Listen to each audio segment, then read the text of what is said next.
Every organisation requires some form of network to connect its users to devices and to enable the sharing of resources such as centralised storage, printers, intranets and more. The complexity and scale of the resulting network will depend on a number of factors.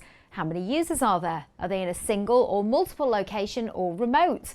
Are they mobile and therefore require wireless access? Will they need different access rights by individual or group or both, as this will introduce a degree of network management.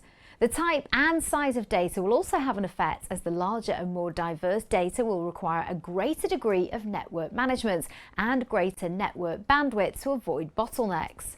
The use of GPU-accelerated computing will also require increased network capability to support it, so you can begin to understand that for growing businesses and larger organisations with huge data resources and many users, the network can end up being very complex. And the larger the network, the more resilience is required to prevent large sections of it going down if an issue occurs, meaning an architecture that's secure and removes any single point of failure is vital. High-demand workloads such as deep learning, AI and high-performance computing place even more pressure on the network due to the large data sets required and fast throughputs needed to complete tasks in a useful time frame. Traditionally, networks have been constructed in a specific way, grouping users at the edge, amalgamating similar users into groups at an aggregation layer, and then locating all the centralised resources, servers and storage at the core. These three layers usually involve network switches of increasing capability. The edge may only require basic traffic segregation and management and slower network speeds, perhaps gigabits, whereas the aggregation layer will employ more management and faster uplinks to the core. Finally, the core may use various types of connectivity and speeds, Ethernet at speeds of 10 or 100 gigabits and possibly fast fibre links to storage appliances. With the advent of faster network speeds now up to 400 gigabits, utilising optical technology, there's no longer a need to use different connectivity standards. Large complex core switches can be replaced with greater numbers of more cost-effective models.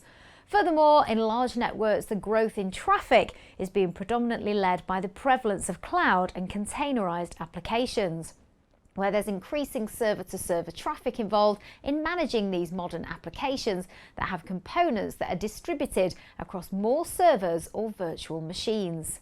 This new topology has only two layers and removes the cost and potential single point of failure of a large modular core switch and allows for more direct routes for network traffic to the servers to support these new type of applications. These two layers are referred to as leaf and spine. Any new large network or data centre being constructed now would likely employ this new leaf and spine topology.